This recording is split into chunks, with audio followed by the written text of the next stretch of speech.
परमपूज्य मंगलनाथ महाराज आलेले आहे. जसं मी तुम्हाला सांगितलं, आज आपण एक थोडं क्वेश्चन आन्सर सेशन करणार आहे.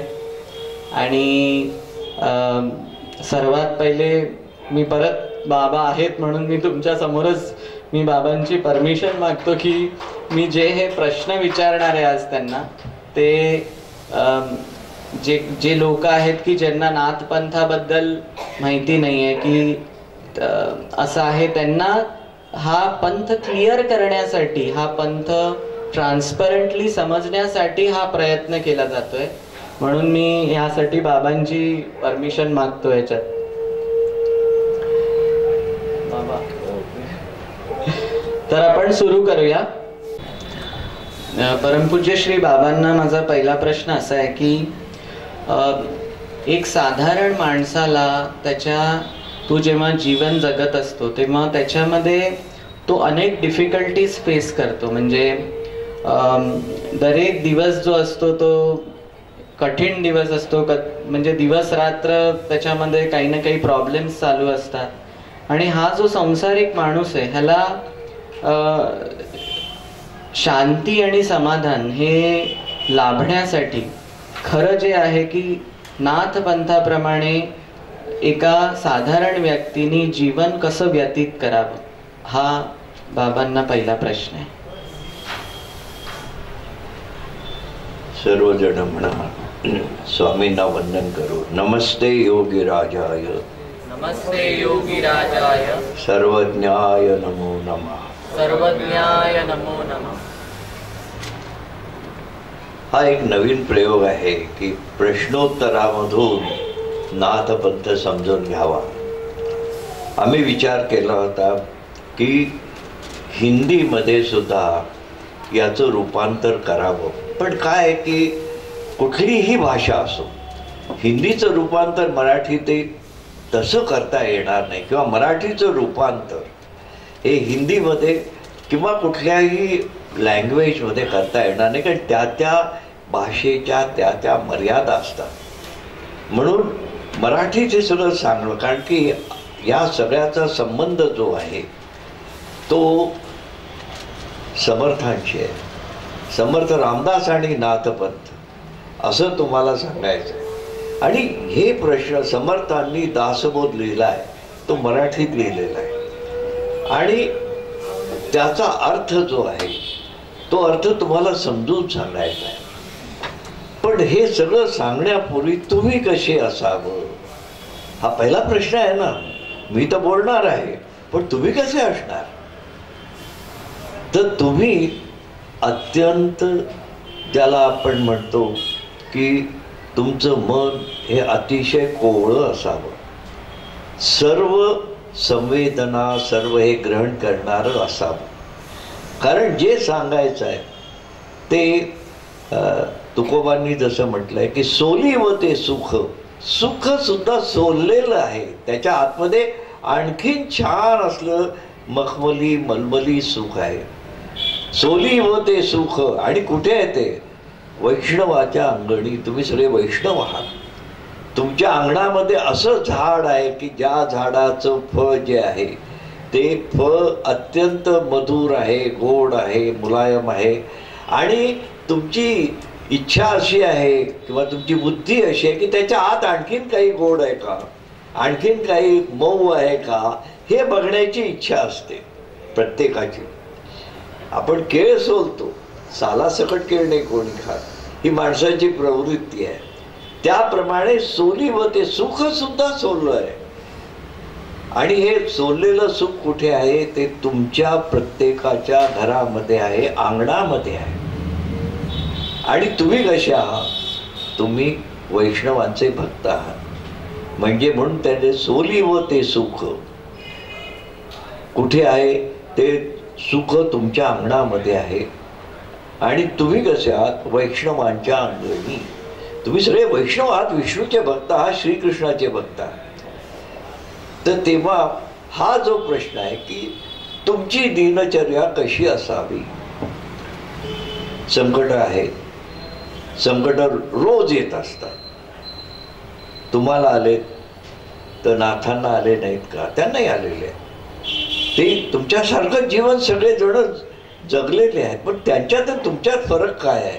आणि त्यांना जे वाटतं की त्यांच्यासारखं तुम्ही व्हावं म्हणजे तुम्ही जीवनात सुखी व्हाल.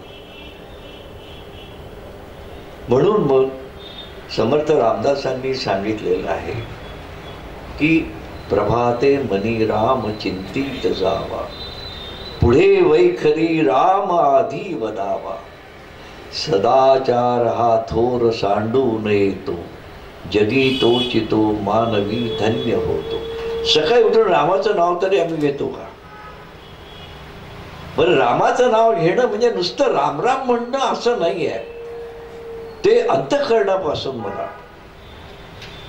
अंतःकरणापासून आम्ही कुठलीही देवाचं करत नाही. कुठली गोष्ट आम्ही करतो आपल्यामध्ये, आपल्या संस्कृतीमध्ये सांगितलेलं आहे, अहो काही लागत नाही, तुम्ही हवे आहात आणि तुम्ही नसता म्हणून दुःख हे परम दुःख होत असतं आणि त्यामधून भय निर्माण होतं. हात तुमचे आहेत, दोघांचे सगळ्यांचे आहेत ना, प्रत्येकाला. झोपायला गेले तरी आहेत, उठले तरी आहेत, दोन्ही हात आहेत. पण कधी आपण म्हणतो का कधी कराग्रे वसते लक्ष्मी, करमध्ये सरस्वती, करमुल्येत गोविंदम, प्रभाते करदर्शनम. आपल्या हाताचं जे कर्माचं प्रतीक आहे, ज्यामध्ये तुमचं जीवन आहे, तुमची नोकरी आहे, तुमचा धंदा आहे, तुमचं सगळं काही या दोन हातांनी होत असतं, त्या हाताचं तरी स्मरण सकाळी करता का? जाऊ द्या, देवबिव लांब राहिला. तुमच्या हाताचं स्मरण न करणारे तुम्ही आम्ही सगळेजण आहोत. आणि मग आम्ही म्हणत असतो की आम्ही काय करणार आहे, आम्हाला ही व्याधी आहे, आम्हाला हे दुःख आहे, आम्हाला असं आहे. याच्यामधून स्मरण कसं व्हायचं, कसं आम्ही पाठ मांडणार, देवघरात जाणार, बसणार? अरे तुमच्याच जवळ आहे ना, हात तर तुमचेच आहे, तुमच्याच जवळ आहे, रात्रंदिवस आहे. पण त्या हाताचं विस्मरण झालेले आम्ही आहोत सगळेजण. म्हणून दुःख मोठं वाटत असतं, सुख कमी वाटत असतं संसारामध्ये. नाथमंत म्हणतो की दुःख मोठं का वाटतं? मग तुकारामांनी सांगितलंय की तुकारामांनी, नाथमंतीच आहे तुकाराम, त्यांचे सद्गुरू तुकाई म्हणून त्या नाथमंताच्या होत्या.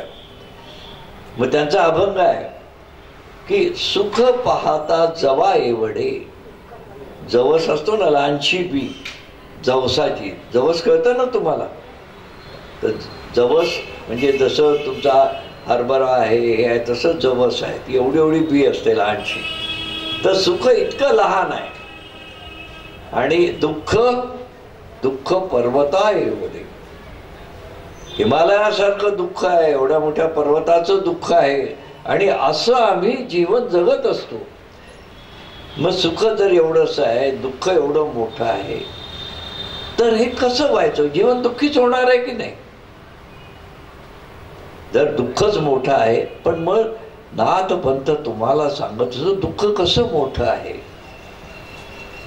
दुःख मुळीच मोठं नाही. दुःख हे सुखा एवढंच आहे किंवा सुखापेक्षाही कमी आहे. आणि मग जर कधी दुःख कमी, मग ते कसं कमी आहे? मग त्याला उदाहरण दिलेलं आहे. उदाहरण असं दिलेलं आहे की लग्न समारंभ होतात ना, लग्न समारंभ नातेवाईकांचे होतात आणि कदाचित नवरदेवाकडचा पक्ष श्रीमंत असतो, वधूकडचा पक्ष जो आहे मुलीकडचा थोडा गरीब असतो, किंवा उलटही असतं, मुलीकडचे श्रीमंत यांच्याकडचे. आणि मग लग्न बिग्न सगळं होतं आणि मग आहेर होत असतो. होतात ना आहेर, तुम्ही देता ना, सगळ्यांचे मानपान करता ना, विहिणीचा मानपान, नवरदेवाच्या आईचा, वडिलांचा वगैरे, भावाचा, बहिणींचा. मग मुलीच्या पक्षाकडचे लोक त्यांना साड्या देतात, शर्ट पीस देतात, काय काय देतात.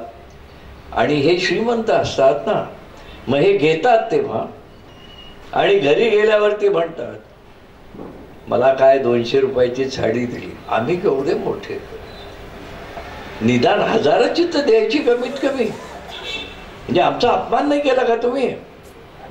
केला ना अपमान. आणि हे केव्हापर्यंत तुमच्या लक्षात येत असतं की तुमच्या मुलाच्या लग्नात झालेला अपमान तुमच्या नातवाच्या लग्नात सुद्धा त्यांनी की नाही आम्हाला 200 रुपयाची साडी दिली होती. म्हणजे दुःख उगाळत बसले. 20 वर्ष 25 वर्ष ती साडी तुमच्या डोक्यामध्ये राहील. मग दुःख वाढणार नाही का? आणि सुख कमी झालेलं आहे. कारण दुःखाचं स्मरण तुम्ही करत बसता दिवस रात्र. आणि म्हणून तुकारामांनी सुद्धा सांगितलं की रात्रंदिन आम्हा. कशाचा प्रसंग आहे? दुःखाचा प्रसंग. म्हणजे रात्रंदिवस तुकारामही संसारी होते ना. आणि पण निश्चय काय आहे? शेवटचा दिन गोड व्हावा त्याच्यासाठी नामस्मरण करा. दुःख उगाळत बसणे 20-20 वर्ष 15-15 वर्ष ती साडी किंवा तो शर्ट पीस डोक्यामध्ये असतो. त्याच्यापेक्षा जीवन तुम्ही थोडं वेगळ्या पद्धतीने जगला तर तुम्ही सुखी व्हा. कमीत कमी दुःख तरी कमी होईल तुमचं. तर म्हणून जीवनातलं दुःख जर कमी करायचं असेल तर खऱ्या अर्थाने दुःखाचा विसर झाला पाहिजे. आणि तो तुम्हाला करता येतो. करता येत नाही असं नाही. नाथमंतांनी खूप छान ऑब्झर्व केलेलं आहे सगळं. कसा करता येतो प्रश्नच नाही ना. तुमच्या मनात इतके प्रश्न असतात आणि उत्तर देता आलं पाहिजे आमच्यासारख्यांना. आता इथे इतक्या महिला आहेत, स्वयंपाक करतात ना, सगळ्या स्वयंपाक करतात. कित्येकदा फोडणी देतात. फोडणी दिल्यानंतर एखादी मोहरी उडते, इथे लागते, इथे उडून बसते किंवा गालावर लागते. फोडणीच ती उडणार, ती गरम. आणि ती फोडणी उडाल्यानंतर चटका तर बसणार ना. बसतो की नाही चटका? सगळ्यांना बसतो ना. पण कुठलीही महिला ती फोडणीची आमटी असो भाजी असो ती सोडून बर्नाल आणायला नाही जात. जाते का? ती तिथेच असं असं काहीतरी करते आणि पुढचा स्वयंपाक करते की नाही? मग दुःख सुद्धा नियंत्रित तुम्हाला करता येतो. चटकाच आहे तो. बसतोय ना चटका. तुम्ही माणसंच आहात. पुरुषांना बसतून बायकांना बसत नाही असं नाही. पण तेव्हा ती लगेच मेडिकलमध्ये जाते का? की तो स्वयंपाक राहिला अर्धवट, बर्नॉल लावू त्याला आणि ते शांत करू. काहीच नाही. म्हणजे त्याचा अर्थच असा आहे की दुःखाच्या मर्यादेची जाणीव प्रत्येकाला आहे.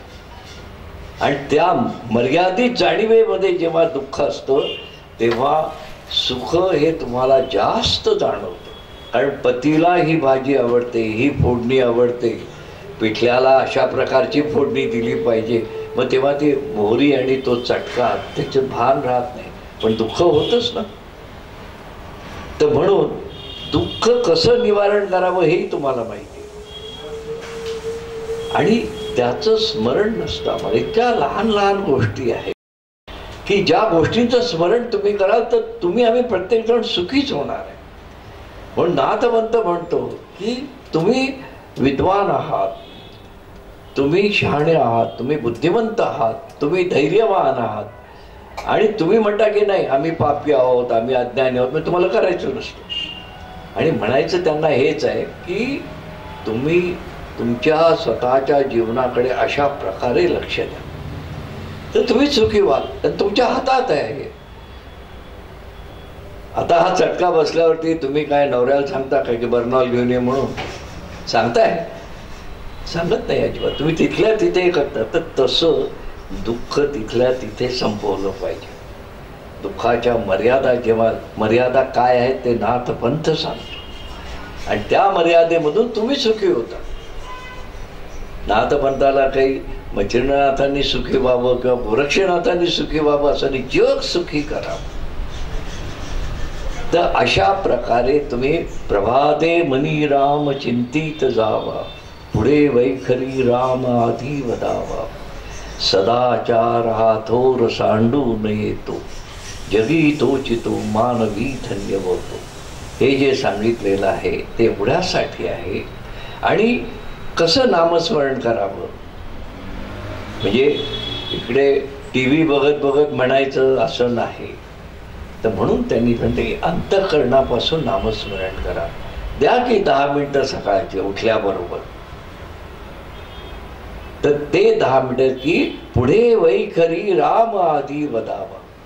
वैखरी म्हणजे शब्द जिथून निर्माण होतात ती जी शक्ती आहे तिला वैखरी म्हणतात.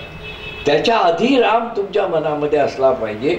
मग त्याचं रूपांतर जे आहे ते ध्वनीत होईल, ध्वनीचं शब्दामध्ये होतील आणि शब्दामधून मग तुमच्या मुखातून शब्द निघेल श्रीराम. इतकं शांतपणे श्वसन करून सकाळी उठल्याबरोबर तुम्ही जेव्हा रामाचं चिंतन कराल तेव्हा तुमचं जीवन सुखीच होणार.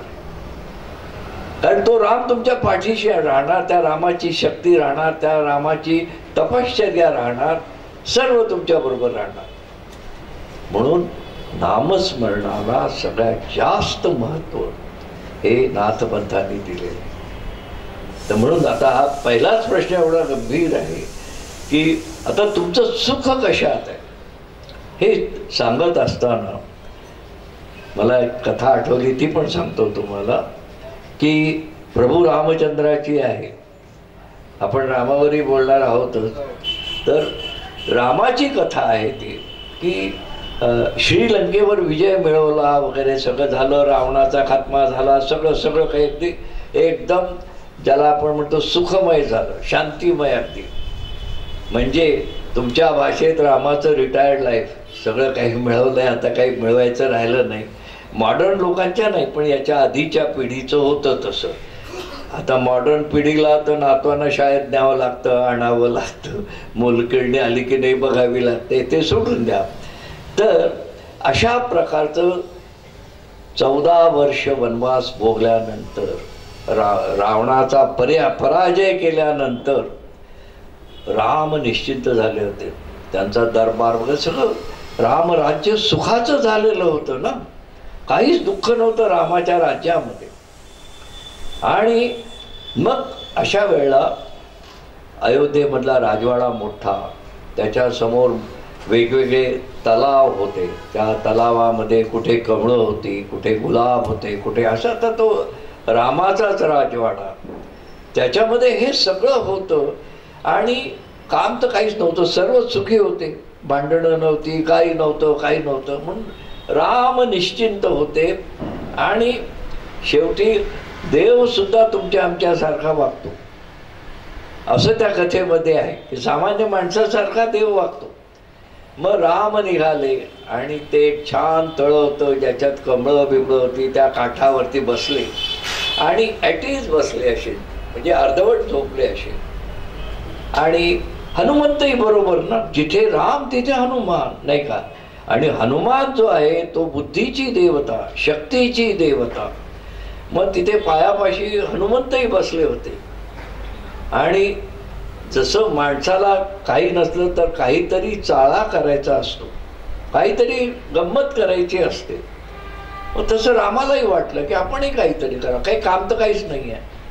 मग त्यांनी एक खडा उचलला आणि तळ्यामध्ये टाकला, तो डुबक नावा झाला. मग हनुमंत हसले एकदम. पुन्हा दुसरा खडा घेतला, पुन्हा दुसरा खडा त्या तळ्यामध्ये टाकला, पुन्हा बुडक्क नावा झाला, पुन्हा हसले. आणि प्रभूंना राग आला, याच्यात हसण्यासारखं काय आहे. मी खडा टाकला, पहिला खडा टाकला बुडाला, दुसरा टाकला बुडाला, तिसरा टाकला बुडाल्यावरती मग रामचंद्रांनाही राग आला. ते म्हणाले की हनुमंत तू हसतोस का, म्हणजे याच्यामध्ये हसण्यासारखं काय आहे मला सांग ना. तर ते म्हणाले की तुम्ही माझे गुरु आहात, तुम्ही माझे मालक आहात, तुम्हीच माझं सर्वस्व आहात, आणि तुम्हाला मी काय सांगणार.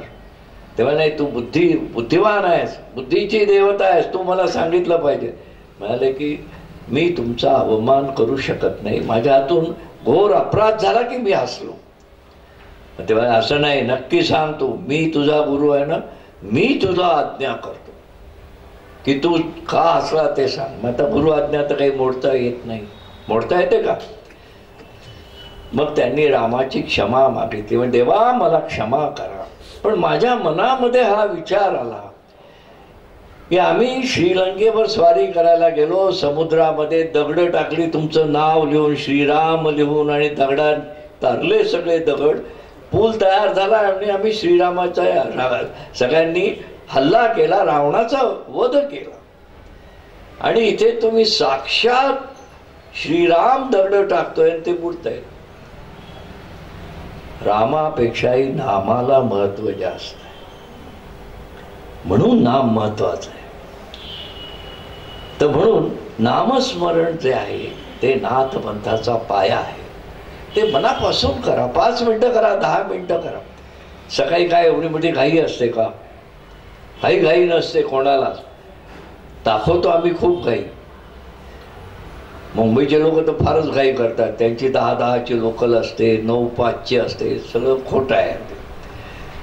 पण म्हणजे त्यांचा जेवढा कुठे काही कामाला जायचं तेव्हा काही लोकल बिकल नसते. आमच्या नामस्मरणाला लोकल असते. तर तेव्हा नामाचं सामर्थ्य जे आहे ते एवढं मोठं आहे. ह्यांचे प्रश्न खूप आहेत, एक एक प्रश्न विस्ताराने सांगायचा म्हणजे. आणखीन एक कथा मी तुम्हाला सांगतो. तुझे सगळे प्रश्न नाही पूर्ण होणार मी असं बोलायला लागलो तर. माझी आवडती कथा आहे आणि ती अरेबिकमध्ये आहे. तर काही हरकत नाही, आपल्याला त्यातला जो भावार्थ आहे तो समजून घ्यायला पाहिजे. तर त्याच्यामध्ये एक फकीर होता. मला फार आवडली ती कथा, मी खूप वेळा सांगत असतो आणि तुम्हाला मुद्दाम सांगतो. आणि अत्यंत दरिद्री होता, गरीब म्हणजे सकाळी जेवायला मिळालं तर संध्याकाळी नाही. कळतंय ना सगळ्यांना? समजतंय ना मी काय बोलतो ते? का समजत नाही? तर मग तो चिडून गेला मनातून की कसलं गरिबी आहे, घालायला वस्त्र नाही, फाटके वस्त्र आहे, थंडी वाजते, उन्हाळ्यामध्ये ऊन लागतंय वगैरे. मग तो रानात गेला आणि अल्लाची प्रार्थना करायला बसला. आणि म्हणजे तपश्चर्येलाच बसला आपल्या भाषेमध्ये, की आता काहीच आपल्याला नाही आहे, काही करता येत नाही, काही मिळत नाही, देवाचं नाव तरी घ्यावं. मग 12 वर्ष त्यांनी देवाची तपश्चर्या केली. आणि तपश्चर्या केल्यावरती तो अल्लाह झाला प्रसन्न. मग अल्लाहने त्याला विचारलं की तुला वर माग, तुला काय वर पाहिजे? जो वर पाहिजे असेल तो मी तुला द्यायला तयार आहे. तर आता हा 18 विश्वदारिद्र्य घरामध्ये गरिबीच होता, काय मागणार आहे? तर मग त्यांनी सांगितलं की अल्लाह तू मला एक काम कर, मला श्रीमंत तर व्हायचंच आहे ना, म्हणून इस सल्तनत का सरदार बना दे या अल्लाह. की हा जो सुबा आहे, हा जो जिल्हा आहे, त्या जिल्ह्याचा मला सरदार कर. सल्तनत का सरदार बना दे या अल्लाह. तर ते म्हणे ठीक आहे, कारण दरिद्री माणूस श्रीमंतीच मागणार ना, दुसरं काय मागणार. मग तो म्हणाला आता हे नक्की आहे का? तर तो नाही नाही नाही नाही थांब जरा, हे नको आहे मला. मग म्हणाले काय आहे? अरे म्हणे अल्लाहला त्याने विचारलं की अल्लाह, की जर या सुभ्याचा, या जिल्ह्याचा तू मला सरदार केलंस तर तू नाही भेटणार ना. मग मी आणि सगळे सुखसोयी याच्यामध्येच राहील, पण मी तुझी 12 वर्ष तपश्चर्या केली आहे आणि 12 वर्ष तपश्चर्या केल्यानंतर तू भेटलेला आहेस आणि असा निघून गेलास तू, तर मग काय करायचं? त्याच्यापेक्षा हे नको मला. मग त्या अल्लाहने विचारलं तुला काय पाहिजे? मग तो म्हणाला की तुझी भेट तर झाली पाहिजे. मग भेट झाली पाहिजे, रोज झाली पाहिजे. मग रोज झाली पाहिजे तर मग आता मी मागतो ते मला दे. मग तो म्हणाला की अल्लाह म्हणाला माग बेटा, तुला काय मागायचं आहे तर. मग तो म्हणाला तेरे दरबार का दरबान बना दे अल्लाह. तुझा दरबार रोज भरणार, त्या दरबाराचा वरती पहारेकरी मला ठेव, म्हणजे तुझं रोज दर्शन होत जाईल. म्हणजे मोठं सूचक त्यांनी मागितलं. मग अल्लाह म्हणाला की ठीक आहे बाबा, आता हे नक्की झालंय ना तुझं. मग त्यांनी परत विचार केला हे कसं काय नक्की झालं? तर नाही थांब म्हणे अजून राहिलंय. मग तो अल्लाह म्हणाला एकदाच काय ते सांग. ते म्हणाले की अल्लाह तू दरबारच नाही भरवला तर काय, तुझं दर्शन नाही होणार ना, बरोबर आहे ना. मग तो कोण अल्लाह होता तो चिडला आणि मला आता शेवटचं माग. मग तो म्हणाला मी शेवटचं मागतो, याच्या पुढे मी कधीही मागणार नाही. आणि मग त्यांनी शेवटचं काय मागितलेलं आहे ते सगळ्यात महत्वाचं आहे. तो म्हणालाय की अल्लाहला त्यांनी म्हटलंय, हात जोडून म्हटलंय, अल्लाह तेरे दिल का दरबान बना दे अल्लाह, नाही तेरे दिल का रोशनदान बना दे अल्लाह. म्हणजे नेहमी तो दिवा तुझ्याजवळ राहिला, तुझं दर्शन म्हणजे मला होत जाईल, कारण मीच दिवा असेल. तर अशा प्रकारची जी कथा आहे ती कथा नाथपंथासारखी आहे. किती नामस्मरणात आलाय त्याला कसं वाटलं की आपण आपल्या परमेश्वराच्या हृदयातला नंदादीप व्हावा. हे कसं वाटलं? हे त्या साधनेचं फळ आहे. ती साधना, ती उपासना नाथपंथाची. त्यामधून तुम्ही आम्ही सगळेजण सुखी होणार आहोत. मग आता तुम्हाला कळलंय ना मी काय म्हणतोय ते. काही कमी असेल तर विचारा बरं का. प्रश्न अजून खूप आहे तो. मग आता इथे थांबू का हा प्रश्न? उत्तरच मोठं आहे प्रश्नापेक्षा. म्हणजे मी सुद्धा MA ला होतो तर तेव्हा फायनलच्या परीक्षेमध्ये पेपरपेक्षा सप्लिमेंटच होत्या.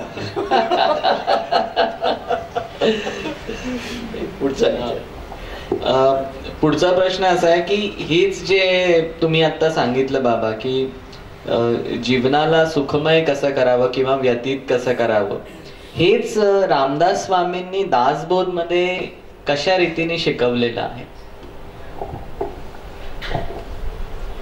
रामदास स्वामी हे परखड होते. त्यांनी कोणाची पर्वा केली नाही. ते संन्यासी होते. आणि मग त्यांनी एक थोडक्यामध्ये मी तुम्हाला सांगतो, खूप प्रश्न खूप आहेत, उत्तरही खूप आहेत. रामदास स्वामींचा श्लोक आहे.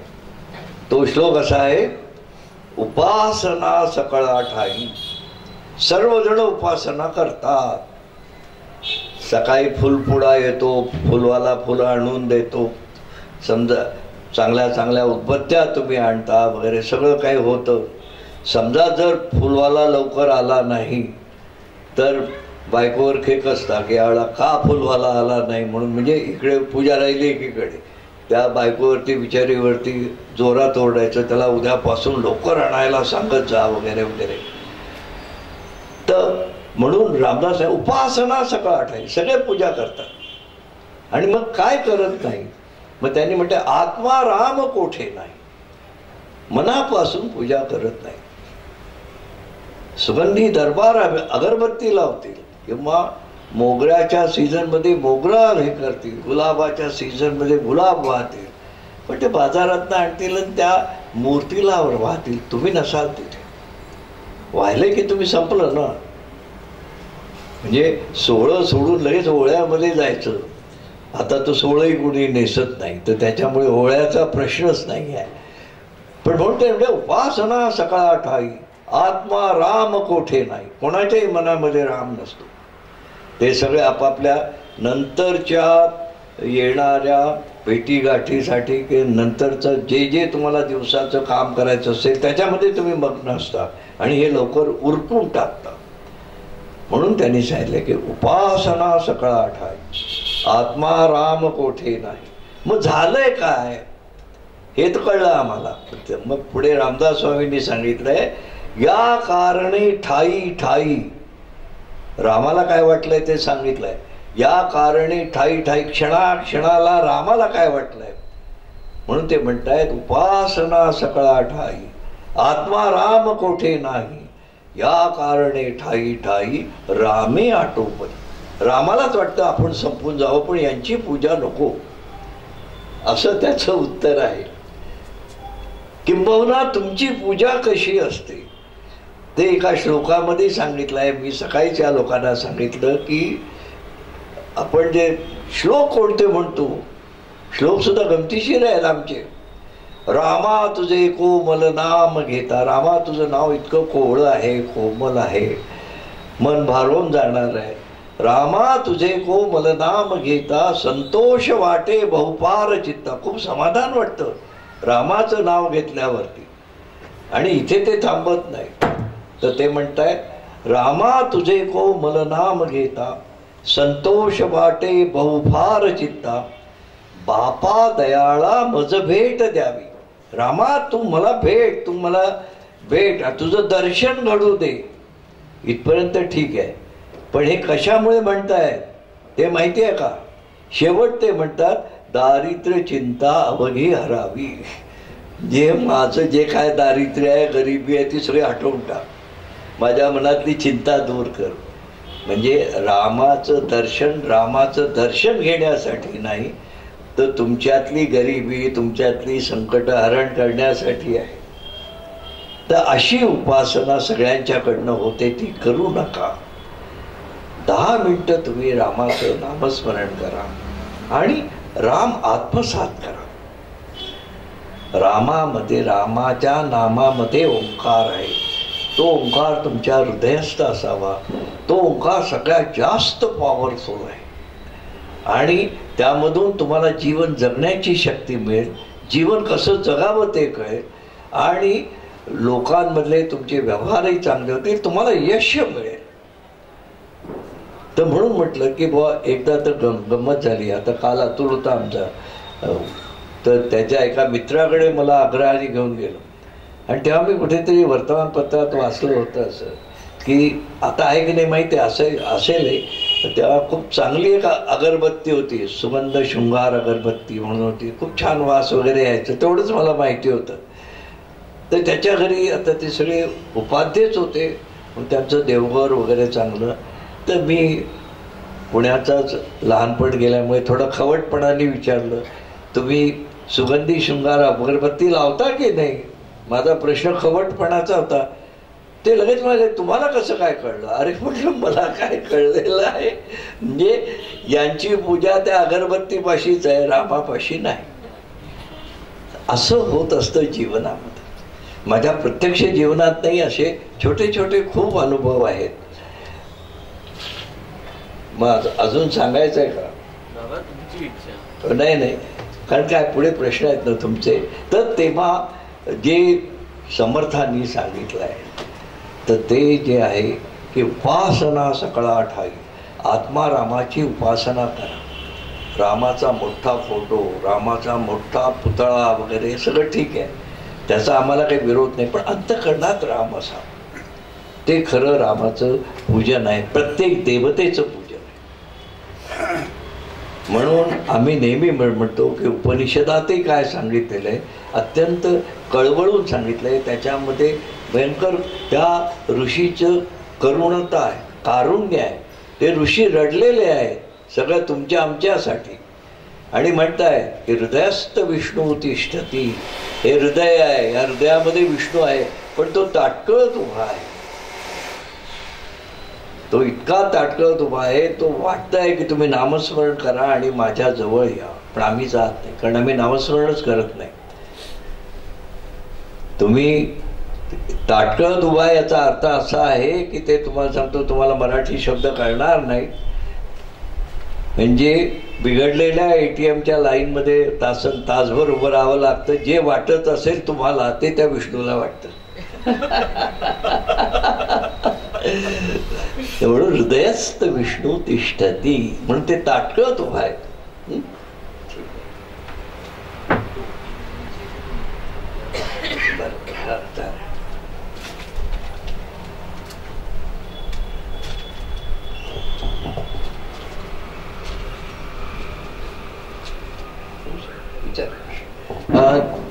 तिसरा प्रश्न असा आहे की नाथपंथामध्ये खूप सारे चमत्कार आहेत असं म्हणतात, खूप लोकही सगळ्यांना सांगत असतात, तर खरा नाथपंथ हा कसा आहे? खरा नाथपंथ हा चमत्कारावर अधिष्ठित नाही आहे. खरा नाथपंथ हा जो आहे तो अनुभूतींवर अधिष्ठित आहे. किंबहुना काही चमत्कार असे आहेत की त्या चमत्काराचा अर्थ आम्ही आश्चर्य म्हणून लावत असतो की कधी घडत नाही असं, आणि एकदम घडलेलं बघतो आपण, पण त्याचा खोलवर आम्ही विचार केला पाहिजे. आणि म्हणून जरी नवनाथ ग्रंथ वगैरे जे आहेत त्याच्यामध्ये चमत्कार खूप आहेत, पण त्या चमत्काराचा वरवरचा अर्थ घेऊ नका. त्यातला जो गहन अर्थ आहे तो घ्या. गहन अर्थ असा आहे की काल मी तुम्हाला सांगितलं त्याच्यात अनेक कथा आहेत. त्या अनेक कथांमध्ये वास्तविकता त्याच्यातल्या जवळजवळ सर्वच तो ग्रंथ चमत्कारावर अधिष्ठित आहे, म्हणजे काल्पनिक आहे. नाथपंथ असं म्हणतो की असं कुठे कदली पण नव्हतं, असं कुठे स्त्री राज्यच नव्हतं. मग कुठे राणी असणार, मग कुठे मैनावती असणार, आणि कुठे मग परकाया प्रवेश करून मग मच्छिंद्रनाथ तिथे जाणार, आणि मच्छिंद्रनाथांना मग ते चलो मच्छिंद्र गोरखाया म्हणून ते तबला वाजवणार, मग ते बाहेर पडणार. हे सगळं कल्पना आहे. जसं तुम्हाला माहिती आहे, तुम्ही हिंदीवाले तिलस्मी कादंबऱ्या जशा होत्या, त्या तिलस्मी कादंबऱ्यामध्ये हिरा माणकाच्या गुहा नमुक तमुक हिरा माणक्याचे रस्ते वगैरे वाचले की नाही तुम्ही? तिलस्मी कादंबऱ्या वगैरे वाचल्या की नाही? मी लहानपणी वाचलेल्या आहेत म्हणून तुम्हाला सांगतोय, म्हणजे मॅट्रिकमध्ये असताना वगैरे. तर तसं ही कल्पना आहे. तसं मुळात काहीही नव्हतं. असं स्त्री राज्य नव्हतं, अशी मैनावती राणी नव्हती.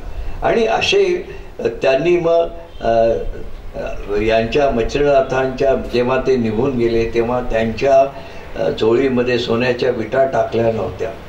आणि मग नंतरचा जो भाग आहे की मच्छिंद्रनाथ म्हणतायत सारखे की माझी झोळी सांभाळ, झोळी सांभाळ, असं तर काहीच नाही आहे. ह्यापेक्षा वेगळं आहे की त्याच्यामध्ये असं आहे की ना त्या सोन्याशी मच्छिंद्रनाथ लिप्त होते, म्हणजे त्यांना ते हवं होतं असं नाही आहे. कारण सोन्याचा डोंगर उभा करण्याचं सामर्थ्य गोरक्षनाथामध्ये होतं, मच्छिंद्रनाथांमध्ये कितीतरी जास्त होतं. तर म्हणून त्याचा अर्थ असा आहे की हे सामर्थ्य संपन्न लोक होते, त्यांचा असा विचार करू नका. हा विचार केला तर त्यांचं उंची कमी होईल. जेवढे उंच आहेत स्वामी तेवढं कमी होईल. तुम्हाला एक आणखी कथा सांगतो. 2 संन्यासी होते आणि गुरु शिष्य होते. सद्गुरू खूप मोठा होता, म्हणजे मोठा होता म्हणजे 60-70 वर्षाचे ते गुरु होते, आणि ते नाथपंथाचेच होते. आणि नाथपंथाचे असल्यानंतर संन्यासी होते. आणि त्यांचा एक नियम होता की एका जंगलामध्ये 2 वर्षाच्या वर राहायचं. मग तपश्चर्या करायला दुसऱ्या जंगलामध्ये जायचं. पायी ते जात होते असे. हा मुलगा लहान होता, मग तो हळूहळू मोठा झाला. त्यांचं सेवा करायला त्याने पण संन्यास घेतलेला होता. गुरुवर खूप श्रद्धा होती त्याची. आणि असं करता करता 35 वर्षे 40 वर्षे निघून गेली.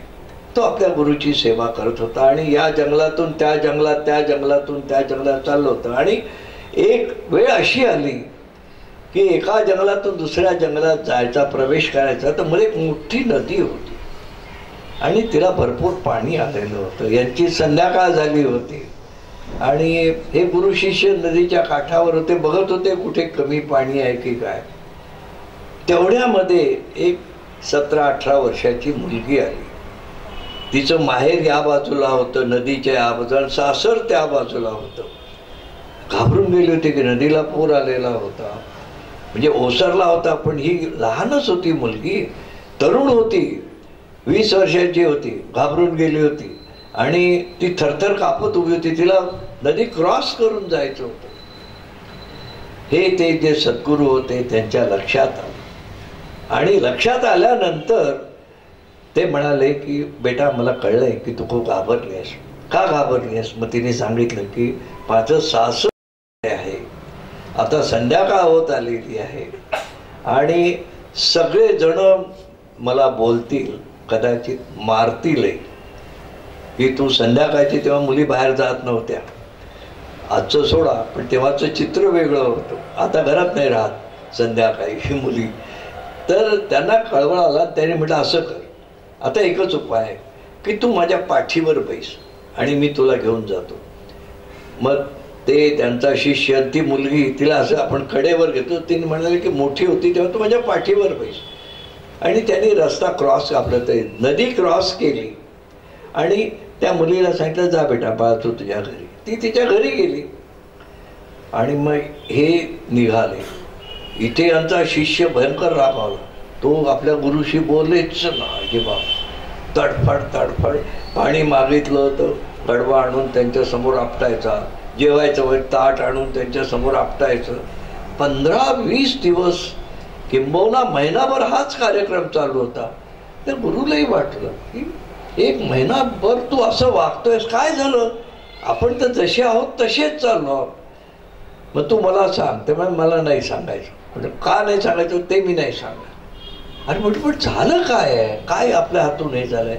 आपण सकाळी तपश्चर्या करतो, दुपारी जेवण करतो, संध्याकाळी नामस्मरण करतो, सगळं करतो, आणि तुझा क्रोध तर प्रत्येक दिवशी वाढत चाललेला आहे. मग ते म्हणाले माझी आज्ञा आहे, तू मला सांग. मग म्हणाले मी सांगतो, पण तुम्ही त्याचं वाईट वाटून घेऊ नका. मग ते म्हणाले नाही, वाईट नाही वाटून घेणार, तू सांग. म्हणाले आपण संन्यासी आहोत ना? गुरु म्हणाले हो. तुम्ही मला संन्यासाची दीक्षा दिली ना? तर ते म्हणाले हो दिली. मग संन्यासांना बायकांचा विटाळ असतो ना? ते काहीच बोलले नाही. ते म्हणाले तुम्ही त्या मुलीला पाठीवर घेऊन गेलात, म्हणजे आपला संन्यास आश्रम जो आहे तो सगळा त्या नदीत वाहून गेला. म्हणाले आता पुन्हा एवढे वर्ष मी कशी तपश्चर्या करणार, कोणता गुरु धुंडाळणार वगैरे. आणि मग ते गुरु हसले. ते म्हणाले बाळा तुझं अगदी बरोबर आहे. त्या मुलीला मी पाठीवर घेतलं हे बरोबर आहे, ती नदी क्रॉस करून दिलं हे बरोबर आहे. ती गेली आणि मी तिला विसरलो, तू महिनाभर तिचं स्मरण करत बसलास. हा संन्यास आश्रम आहे का की तू त्या पोरीचं स्मरण महिनाभर करतोयस?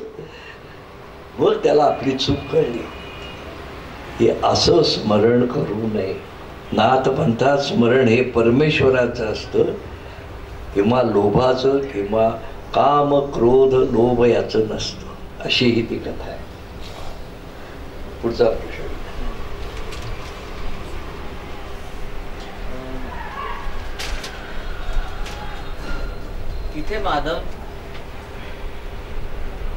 इथे माधवनाथ महाराजांची गादीची स्थापना झालेली आहे परवाच.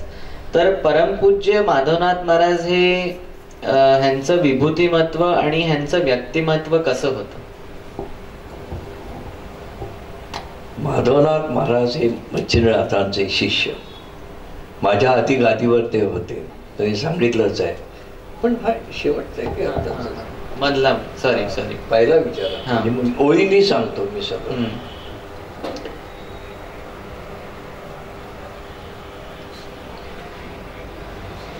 नाथपंथामध्ये काही कन्सेप्ट जे आहेत ते आम्हाला क्लिअर करून सांगणार का? जसं की नाथपंथातील पूजेचं महत्व. बाबा नाथपंथातली पूजा जी आहे ती मी मगाशी सांगितलं की अंतःकरणापासून करा. पत्रम पुष्पम फलम तोयम हे आमच्या मनामध्ये पक्क बसलेलं आहे की हार असावा, बेलाचं पान असावं, तुळशीचं पान असावं, हे सगळं असावं याच्याबद्दल वाद नाही. पण ते नाही तर पूजा नाही, हा जो आमच्या डोक्यामध्ये कन्सेप्ट आहे तो बाजूला करा. बेल असावा हे जरी खरं असलं तरी बेल असावा म्हणजे शिव असावा. शिवाचं विस्मरण आणि बेलाचं स्मरण नाथपंथाला मान्य नाही. किंवा तुळशी दल अर्पण करावं पण विष्णूला विसरून जावं असं नाथपंथ मानत नाही. हे असलं तर उत्तम आहे, पण नसलं तर स्मरण जे आहे ते स्मरण नित्य असावं. ते स्मरण फक्त आपण काय करतो की महाशिवरात्रीला शिवाचं दर्शन घेतो, वर्षभर घेतो का? मग नंतर नाही जाईल. विष्णूचं दर्शन जे आहे ते वैकुंठ चतुर्थीला घेतो, किंवा श्रीकृष्णाचं दर्शन जे आहे ते गोकुळ अष्टमीला घेतो. आता तुम्ही तर कृष्ण नगरीतलेच आहात. गोकुळाष्टमी झाल्यानंतर त्या श्रीकृष्णाकडे आम्ही बघतही नाही. हे दर्शन आहे का? आणि तुम्ही कृष्ण भक्त आहात का? मग कृष्ण भक्त कसा असावा? तर कृष्ण भक्त किंवा नाथपंथातला जो शिष्य आहे तो कसा असावा? मी सांगत असतो की चित्रकूटला माझं पहिलं हिंदीमध्ये भाषण झालं होतं आणि तेव्हा मला हा प्रश्न विचारला होता की कृष्ण भक्त कसा असावा. कृष्ण भक्त जो आहे तो नाथभक्तच असतो. म्हणून तेव्हा आम्ही सांगितलं होतं की जो नाथभक्त आहे, जो पूजा करणारा आहे, त्याचं मन कसं असावं, त्याचं जीवन कसं असावं, तर त्याचं जीवन इतकं चांगलं असावं की जिसके चलने में नजाकत होना, जो चालेल तर मुंगी सुद्धा चिरडली जाणार नाही, इतका कॉशियसली त्याचा पदन्यास असेल, म्हणजे वाकडं पाऊल कधीही पडणार नाही. म्हणून जिसके चलने में नजाकत होना. दुसरं आहे की जिसके बातों में शराफत होना. आम्ही तर अबे तुबे म्हणून शिव्या देऊन बोलत असतो, तर तसं करू नका. म्हणून जिसके बातों में शराफत होना, म्हणजे त्याचं बोलणं कसं असेल, ते मधुर असेल, गोड असेल, आणि त्याची दृष्टी कशी असेल, त्याच्या दृष्टीमध्ये जिसके आंखों में हकीकत होना, ज्याच्यामध्ये सत्यच दिसेल, असत्य काही दिसणार नाही, म्हणजे लफवा छपवी काही राहणार नाही, धूर्तपणा काही राहणार नाही. तो त्याची दृष्टी सुद्धा जे सत्य असेल ते सांगेल.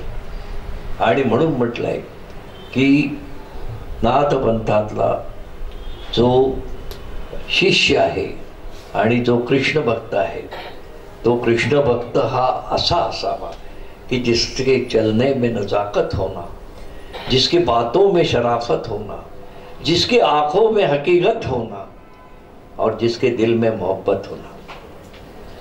तर असा नाथपंथाचा शिष्य आहे. आता तुम्ही त्याला वाईट म्हणूच शकत नाही.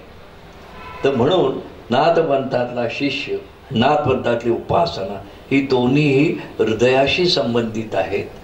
तुमच्या समाजातल्या स्थानाशी, तुम्ही श्रीमंत आहात, गरीब आहात, किंवा तुम्ही शिक्षित आहात, अशिक्षित आहात, याच्याशी संबंधित नाही आहे, अंतःकरणाशी संबंधित आहे.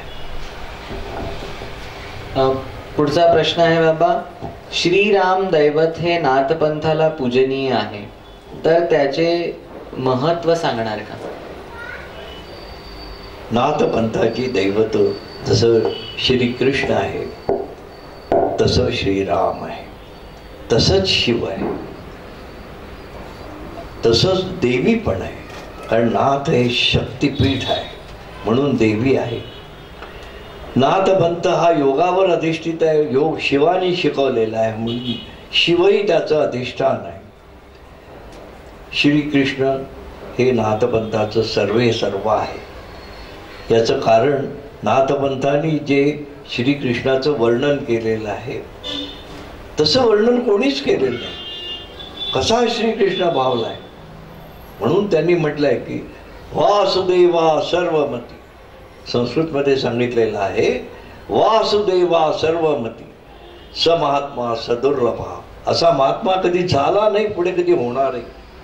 असा वासुदेव जो आहे, श्रीकृष्ण आहे, तो नाथपंथाचं अधिष्ठान आहे. श्रीराम हे नाथपंथाचं अधिष्ठान आहे. नाथपंथ वंदन कोणाला करतो, त्याच्यामध्ये याची उत्तर आहे. तर ती सुद्धा नाथपंथाची कोणाच्या चरणावर नाथपंथ आपलं डोकं ठेवू शकतो, येऱ्या गबाळ्याच्या नाही. तसं श्रीरामाचं तर सांगणारच आहे मी शेवटी. पण श्रीकृष्णाच्या याच्यावरती असं आहे की हा महात्मा हा सर्वांमध्ये आहे, कोणामध्ये नाही असं नाही. की ज्याचं राजकारण आहे, याचं तत्वज्ञान आहे, भगवद्गीता आहे, तिकडे पांडवांचं आणि कौरवाचं राजकारण आहे, एकीकडे द्वारकेला संपूर्णता वाचवणारा श्रीकृष्ण आहे, जरासंधाशी लढणारा श्रीकृष्ण. असं अनेक ठिकाणी एकाच दैवतामध्ये अनेक गोष्टी असलेला एकमेव महात्मा आहे, म्हणून तो वंदनीय आहे. शिवापासून योग प्राप्त झालाय म्हणून शिव वंदनीय आहे. हे श्रीरामाचं काय?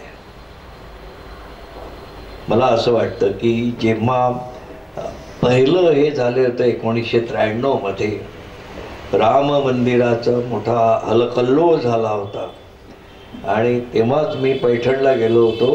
तिथे एकनाथ महाराजांचं मंदिरामध्ये ज्ञानेश्वरीला 700 वर्ष पूर्ण झाले होते, आणि ती ज्ञानेश्वरी मध्ये मध्ये थोडी हे झाली होती, म्हणून एकनाथ महाराजांनी ती करेक्ट केलेली होती. त्याचं उद्घाटन होतं. तेव्हा पत्रकारांनी मला प्रश्न विचारला होता की तुम्ही तर चित्रकूटच्या आहात, मग तुम्ही कोणाचे भक्त आहात? राम लल्लाचं एवढं चाललेलं आहे आणि तुम्ही तर काही बोलतच नाही त्याच्याबद्दल. म्हटलं मी काय बोलावं अशी अपेक्षा आहे. ते म्हणाले तुम्ही रामाचे भक्त आहात ना. म्हटलं हो, पण म्हटलं आम्ही जो राम मानतो, नाथपंथ मानतो, तो आत्मा राम आहे. म्हटलं तो आमच्या पुण्याच्या तुळशीबागेतला राम नाही किंवा नाशिकला काळा राम गोरा राम आहेत, हे कोणतेच राम नाही, आमचा आत्मा राम आहे. मग आत्मा रामाचं पूजन करायला तुमचा विरोध आहे का? ते म्हणाले आम्ही कसं काय बोलणार. म्हटलं मग का तुम्ही त्या रामलल्लावरती एवढं हे सगळं करत असता? बांधा मंदिर, बांधा, पूजा अर्चा करा, पण आत्मा रामाला तर विसरू नका. तर म्हणून म्हटलं हे आत्मा राम जे आहे तोच मर्यादा पुरुषोत्तम राम आहे. रामाचं जीवन तुम्ही बघा, आणि रामाचं जीवन हे खऱ्या अर्थाने संसारिकांनी कसा संसार करावा ते सांगितलेलं आहे.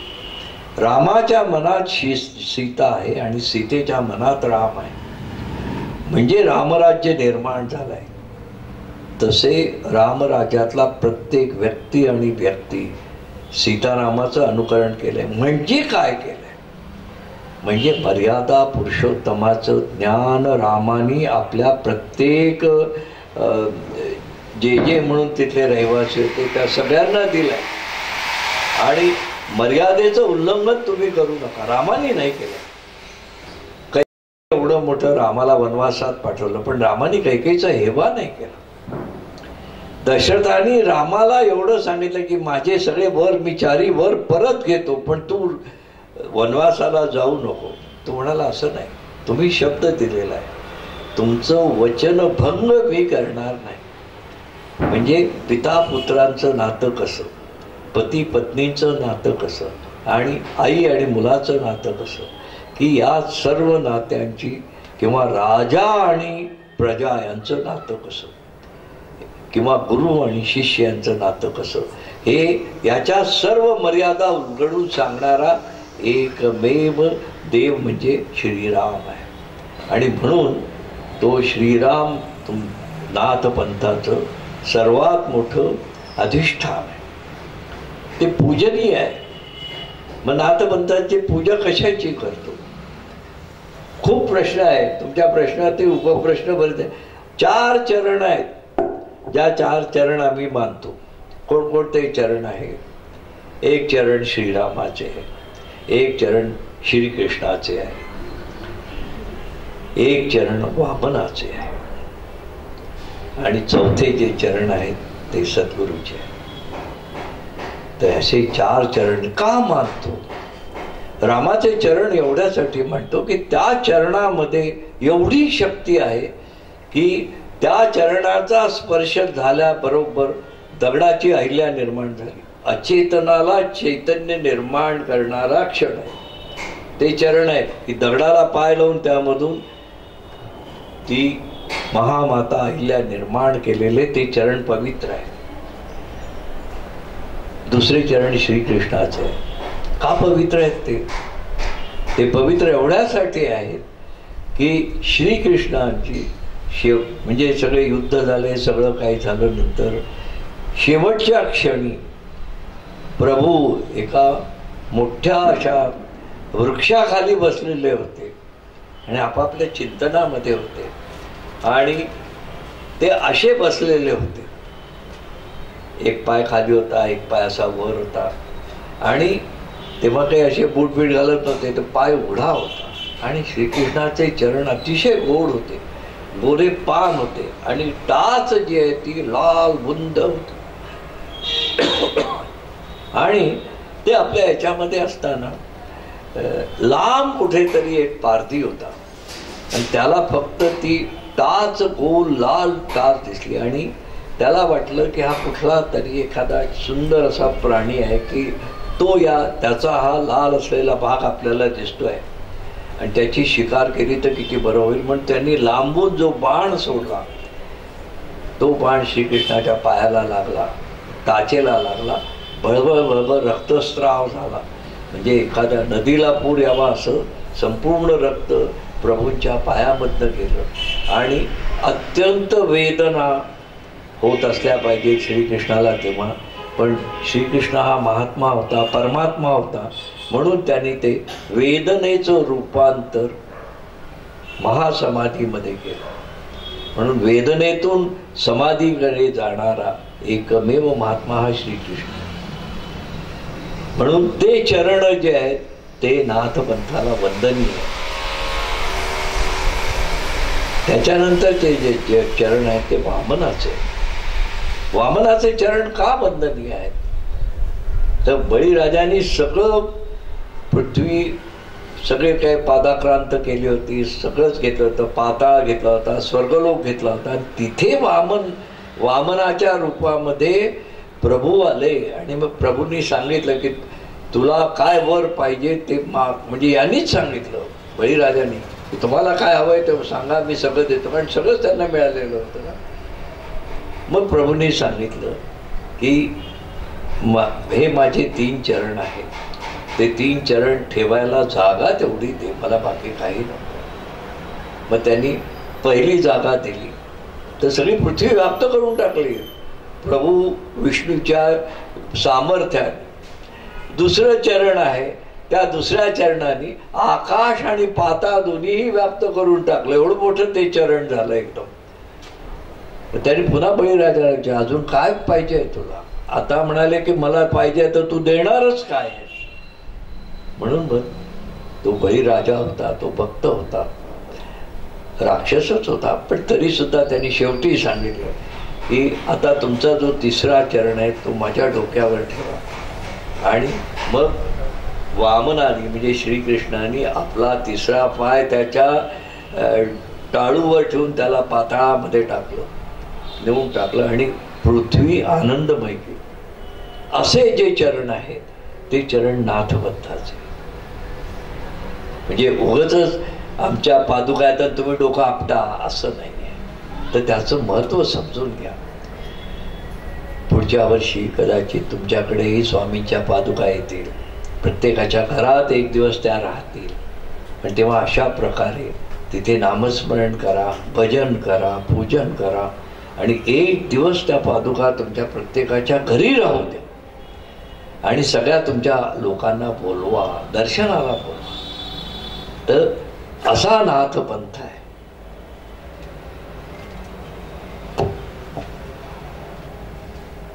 आज बाबा आपण अनुग्रह देणार आहात, तर त्याच्या बाबतीमध्ये आज एक प्रश्न असा आहे की नाथपंथाचा अनुग्रह काय आहे आणि कसा आहे?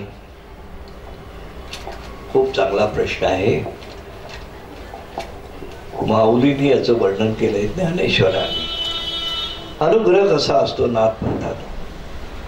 तुम्हाला माहिती आहे की डोक्यावर हात ठेवला की अनुग्रह झाला. जास्त हुशार असाल तर म्हणाल की दीक्षा मिळाली वगैरे वगैरे काय काय तुम्ही सांगत असता. पण नाथपंथातला अनुग्रह तसा नाही आहे. मग नाथपंथातला अनुग्रह कसा आहे?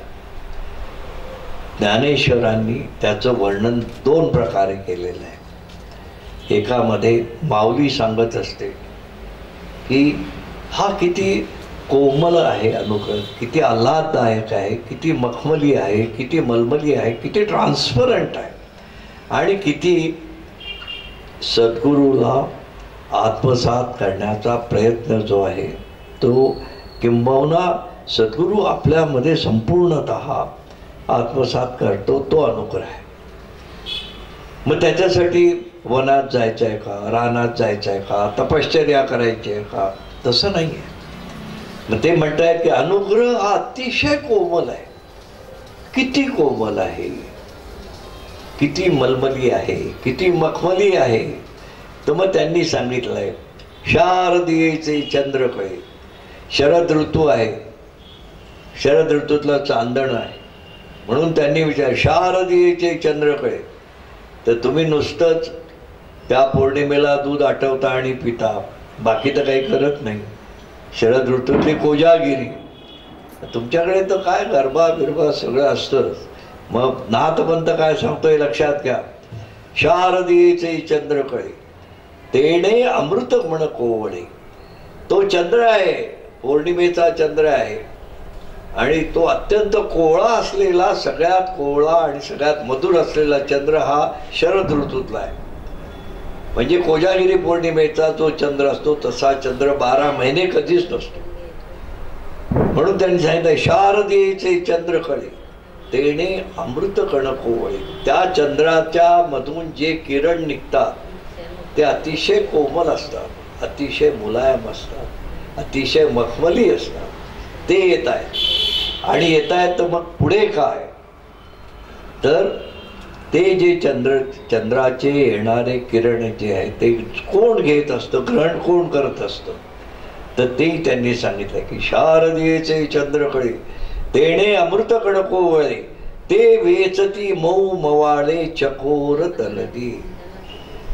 चकोर हा पक्षी हा सगळ्यात गोड आणि अत्यंत नाजूक असा पक्षी आहे.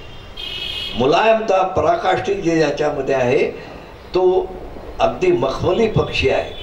आणि तो सुद्धा कसा, त्या पक्षाला नाही त्यांनी सांगितलंय, ते वेचती मऊ मवाळे. म्हणजे नुकतीच चकोर पक्षाची नुकतीच जन्मलेली मुलं, म्हणजे पक्षी, नुकत्याच त्या पक्षिणीने जन्म दिलेले तिची पिलं, म्हणजे ते किती मऊ असते, आणि ते चंद्राचे किरण आहेत ते ग्रहण करतायत, पितायत. ते तसा अनुग्रह आहे की चंद्र म्हणजे नाथपंथातला सद्गुरू आहे.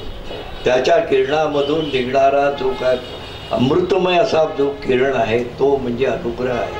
आणि तो घेतोय कोण, तर तो शिष्य कसा आहे, तर चकोर तलग्यांसारखा, चकोराच्या नुकत्याच जन्मलेल्या पिलांसारखा इतका कोवळ्या मनाचा तो शिष्य, तो ते ग्रहण करतो. एवढी कोवळीपणा या नाथपंथाच्या अनुग्रहामध्ये असते.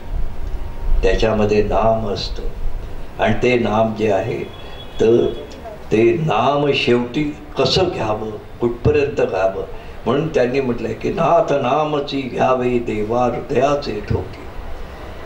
जेवढं तुमचं धड धड धड धड हृदय वाजतं तसं ते नामस्मरण व्हावं, त्याच्यापेक्षा दुसरी कुठली पूजाही नाही, असा अनुग्रह आहे नाथपंथाचा. आता तुम्ही सांगा याला काही मर्यादा काय, तुम्ही उत्तर देणार काय, तुम्ही प्रश्न विचारणार. आम्ही काही तुम्हाला म्हणत नाही की तुम्ही अगदी सोहळं नेसून या, तुम्ही भस्म लावून या, इथे सगळीकडे डोक्याला भस्म लावा किंवा काहीतरी उपास करा, तापास करा, काही नाही. मनस्वीपणे नामस्मरण करा, हा अनुग्रह आहे.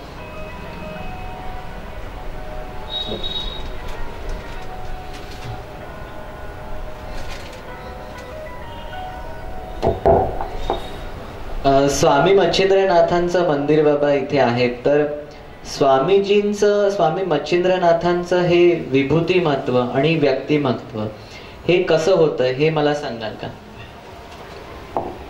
स्वामी मच्छिंद्रनाथ हे विलक्षण अशी विभूती कधी या भूतलावावर निर्माणच झाली नाही.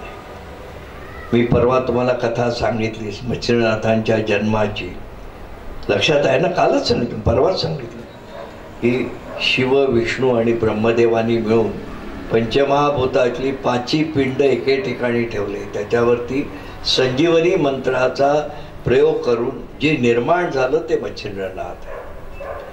तर त्याच्यामुळे ते माशाच्या उदरातून जन्माला आले नाही किंवा हत्तीच्या कानामधनं नाही आले असं विसं काही नाही. आणि त्यांची समाधी सुद्धा कैलास पर्वताच्या समोर त्रिशूल पर्वत आहे, त्या त्रिशूल पर्वतावरती बसून शिवाच्या साक्षीने मच्छिंद्रनाथांनी योग साधना संपूर्णपणे आत्मसात केली.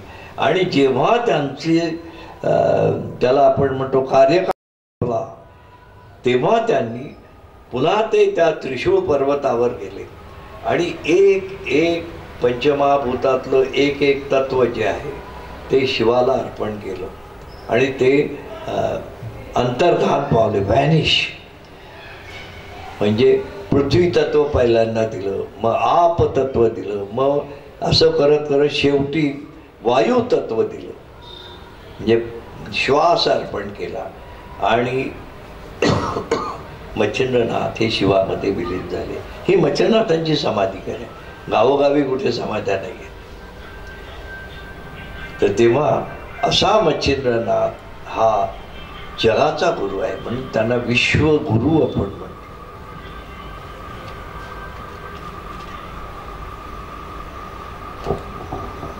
बाबा, गुरु शिष्याच्या जोड्या नाथपंथात पूजनीय आहेत, जसे की मच्छिंद्रनाथ, गोरक्षनाथ किंवा निवृत्तीनाथ आणि ज्ञानेश्वर किंवा रामदास स्वामी आणि शिवाजी महाराज. तर ह्याच्याबद्दल तुम्ही थोडं इलॅबोरेट कराल का? गुरु शिष्य संबंध जो आहे तोही तुम्हाला किती समजून सांगावा. मच्छिंद्रनाथ आणि गोरक्षनाथ यांच्यामध्ये तसं एक वेगळं हे गुरु शिष्यांचं नातं आहे. आणि मच्छिंद्रनाथांनी गोरक्षनाथाला संपूर्णपणे आत्मसात केलेलं आहे. कारण जसं तुम्हाला माहिती आहे की गोरक्षनाथाचा जन्म एका उकरड्यातनं झाला वगैरे, ते जाऊ द्या, पण गोरक्षनाथांना मातृत्वच नव्हतं. तेही असेच जन्माला आले होते. म्हणजे मच्छिंद्रनाथांनी त्यांना निर्माण केलं होतं.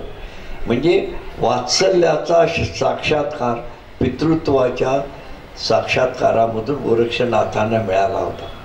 म्हणून गोरक्षनाथ हे प्रचंड विद्वान होते, पण वात्सल्य जे मायेचं असतं, आईचं असतं, ते खऱ्या अर्थाने सद्गुरूचंच होतं. त्यांना वेगळी आई नव्हती. म्हणून गोरक्षनाथांना जीवनभर आई नाही कळली. म्हणून ते संसारिकांवर फार कडक बोलतात. ते म्हणजे मी इतकं सगळं यांना समजून सांगतो, हे ऐकत नाही, यांच्या कमरेत लाथा घाला म्हणतात.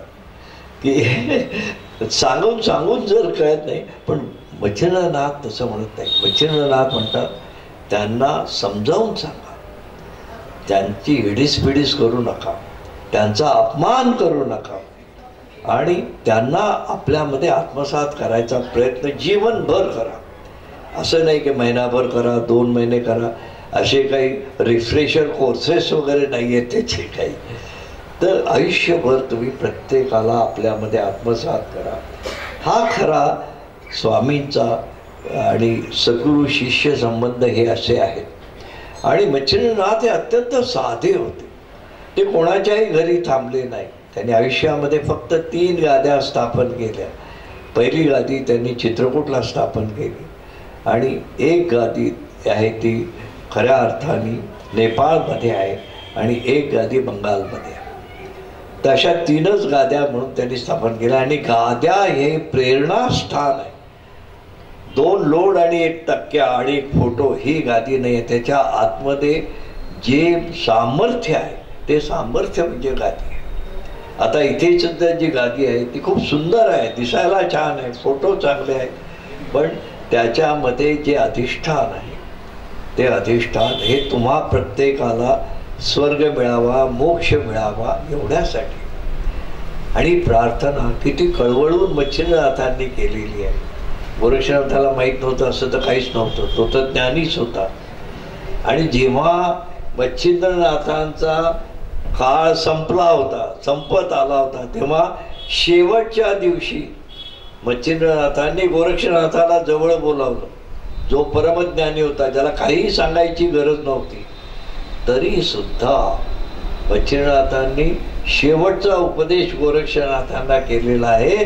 आणि ते म्हणताय की आपुल्या मागे सद्गुरूशी स्मरत जावे, एवढंच कर. सद्गुरूला विसरू नकोस. तू विद्वान आहेस, तू योग आहे तुझ्यामध्ये, तू विद्वान आहेस, तू चमत्कार करू शकतोस, तू सगळं करू शकतोस, पण जीवनभर एक काम करायचं असेल की सद्गुरूला विसरू नये. म्हणून आपुल्या मागे सद्गुरूशी स्मरत जावे. म्हणजे मच्छिंद्रनाथांचा कार्यकाळ संपल्यानंतर आपला सद्गुरू नाही, या जगात नाही असं समजायचं नाही, त्याचं स्मरण नित्य असावं हे गोरक्षनाथांना सांगितलेलं आहे. ते सगळ्यांसाठीच आहे. तर अशा प्रकारचं त्यांचं जीवन होतं जे तत्वमय होतं आणि साधे होते. मच्छिंद्रनाथ ते कधीही कोणाच्या घरात थांबले नाही. ते नेहमी नदीच्या काठावरती कुठेतरी पूर्वीच्या काही गावाच्या बाहेर मारुतीचं मंदिर असायचं, तिथे ते राहायचे. म्हणजे 3 विटा किंवा 3 दगड टाकायचे, त्याच्यामध्ये जी भिक्षा असेल तांदूळ गहू वगैरे ते सगळं एके ठिकाणी टाकायचे आणि ती सर्वांग खिचडी ते घ्यायची. कुठलंही पक्वान नव्हतं. आणि त्यांची वस्त्र सुद्धा भगवी होती, त्याचं कारण ते त्यागी होते, संन्यासी होते.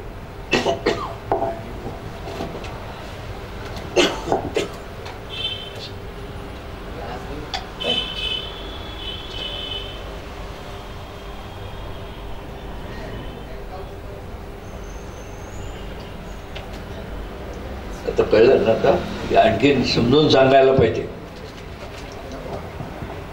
आणि म्हणून शेवटी जसं अर्जुनाने श्रीकृष्णाला म्हटलंय तेच गोरक्षनाथांनी बच्चननाथांना म्हटलंय की अन्यथा शरणम नास्ति त्वमेव शरणम मम.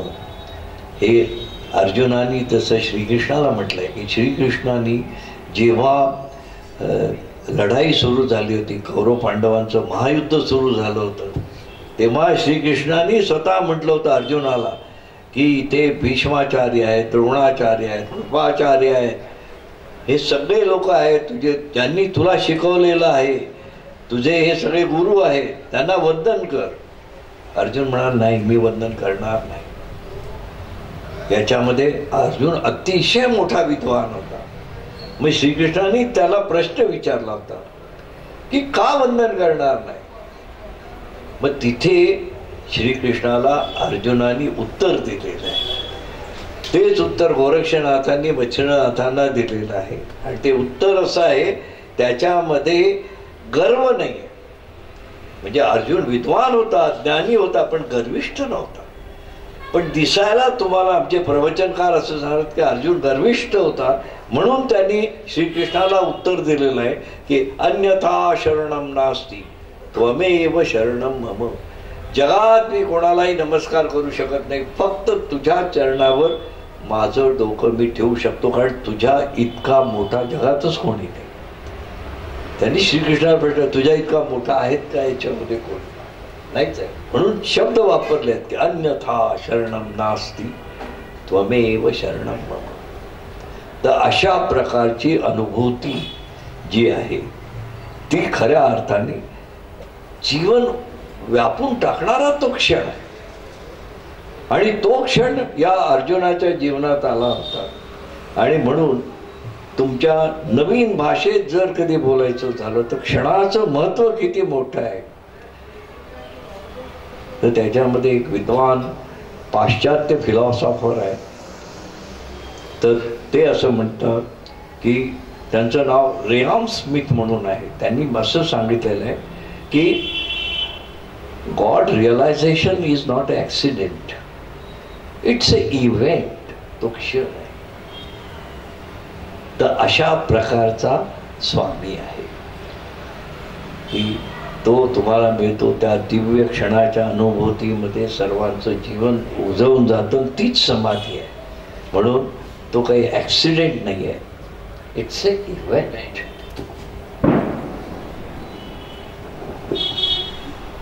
बाबा, नाथ गादीचे महत्व काय आहे हे थोडं सांगाल का? गादीचं महत्व उपासनेमध्ये आहे. गादीमध्ये विभूती आहे आणि विभूतीमधून जे काय तुम्हाला मिळणार असेल ते सगळं इथे मिळेल, प्रोव्हाइडेड जर तुम्ही मनापासून नामस्मरण कराल तर. ती गादी सतत तुम्हाला प्रेरणास्थान आहे आणि त्यामधून तुम्हाला चांगल्या प्रेरणा मिळतील. तुमचं जीवन चांगलं होईल, सुखी होईल, समृद्ध होईल. तुमचं रागावर तुमचा कंट्रोल असेल, लोभावर कंट्रोल असेल, कामावर कंट्रोल असेल, की त्यामधून तुम्हाला जीवन जे आहे ते समतुल्य करता येईल अशी ही गादी आहे. ती नाथपंथाची आहे. कारण समत्व अधिक ममत्व बरोबर अध्यात्म हे सर्व गुण जे आहेत ते गुण त्या गादीमध्ये आहेत आणि ते मच्छिंद्रनाथांनी ठेवले, मी नाही ठेवले. गादी स्थापना जर तुम्हाला माहिती आहे की ते नवचंडी यज्ञ झाला, ती शक्तीपीठ आहे. तुमची उपासनाच तुम्हाला सर्व काही देणार आहे. आणि मिळालं नाही तर काय, ते मला तुम्ही विचारणारच की आम्ही एवढं करतो, मिळालं नाही तर काय. मिळालं नाही तर असं कधीही होणारच नाही. आणि समजा नाही झालं तर तुम्ही नाही उपासना व्यवस्थित केली. कारण आपण आपल्याला कधीच दोषी ठरवत नाही. दोषी गादीला ठरवू, दोषी मंदिराला ठरवू, दोषी त्या देवाला ठरवू की तो आम्हाला पावला नाही. असं होत नाही. कधी माधवनाथ महाराजांची एक कथा आहे. ती कथा अशी आहे की माधवनाथ महाराज नाशिकला जात असत. तर नाशिकला एक मोठे तेलाचे व्यापारी होते. ते माधवनाथ महाराजांचे शिष्य होते आणि त्यांना 3 मुलं होती. आणि 3 मुलं होती, त्या 3 मुलांचे लग्न वगैरे झाले होते. सगळ्यात धाकटा मुलगा जो होता तो, त्याचं लग्न वगैरे झालं, 3-4 वर्ष झाले, त्याला काही मूल झालंच नाही. आणि त्यावेळेला कुठलीही सासू आपल्या सुनेला क्षमा करत नव्हती. मूल झालं नाही म्हणजे मग काय, तिला ते बिलकुल वाळीत टाकल्यासारखं तिचं जीवन झालं होतं. आणि माधवनाथ महाराज यायचे, तिथे आले की सगळेजण दर्शनाला यायचे. आणि ही मुलगी अतिशय दुःखी असायची की काय करायचं, आपल्याला आता मुलगा होणारच नाही, मूल होणारच नाही. तरी पण ती आपली सगळ्यांच्या बरोबर. मग महाराज तिला म्हणायचे की ती लांब उभी असायची कोपऱ्यामध्ये आणि सर्व दृष्टीने सर्वांनी तिला असं टोकलेलं असायचं. म्हणण्यापेक्षा ती घरामध्ये बहिष्कृत असायची. म्हणजे त्यावेळेला जसं अस्पृश्यांना घरात येऊ देत नव्हते तसं तिचं जीवन होतं. मग यायची ती, मग आली एकदा ती, मग महाराज 2 वर्षांनी परत आले. मग पुन्हा आली, ती स्वतःहून आली आणि तिने महाराजांच्या पायावर डोकं ठेवलं आणि एक मनातल्या मनात एक नवस केला. आणि नवस केला आणि मग वर्षभराने पुन्हा महाराज झाले. महाराज झाल्यावरती तेव्हा ती बांधीत झाली होती, तिला मुलगा झाला होता आणि आता नवस फेडायचा होता. आता नवस कसा फेडणार, असा नवस केला की जो अशक्यच होता. आणि मग पंचायत झाली होती सगळ्यांची, ती काही केल्या पुढे येईना. आणि मग माधवनाथ महाराजांनी तिच्या सासऱ्याला सांगितलं, तिला ओढून इथे आण माझ्यासमोर. मग सासरे बुवा गेले आणि त्यांनी सांगितलं की तुला दर्शन घेतलंच पाहिजे. महाराजांनी बोलावलं, येत नाही म्हणजे काय. मग ती आधी ती रडत रडत आली. तिच्या डोळ्यातनं सारख्या अश्रूच्या धारा चालल्या होत्या. महाराजांना नमस्कार केला.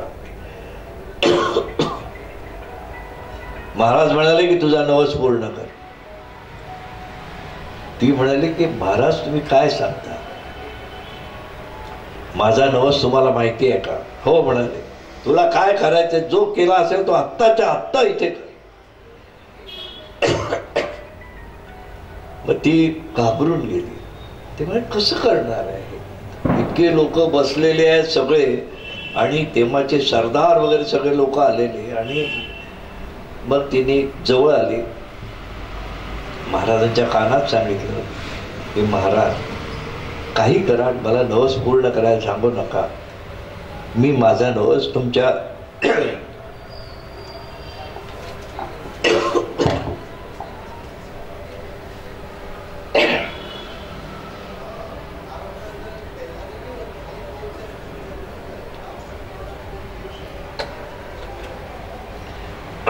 तुमच्या कानामध्ये सांगते, कोणी ऐकू नये असं. ते म्हणाले मला माहिती आहे. ते पण ती हट्टीच होती. ती महाराजांच्या कानापाशी आली आणि म्हणाली, मी असा नवस केला आहे की 3 वेळा नारळ तुमच्यावर ओवाळून तुमच्या डोक्यावर फोडायचं. आता म्हणाले केवढी पंचायत झाली. तर नारळ डोक्यावर फोडणं म्हणजे काय होणार.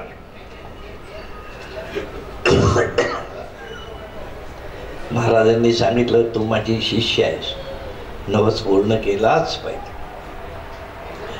मग ती घाबरत गेली, घरातनं नारळ आणला आणि 2 वेळा ओवाळला. 3ऱ्यांदा ओवाळून तो डोक्यावर गेला, आपोआप फुटला.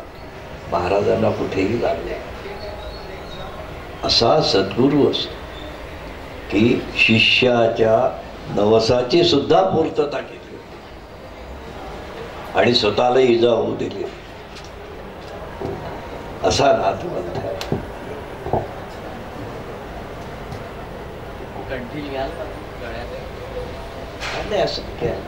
शेवटचाच प्रश्न आहे आता.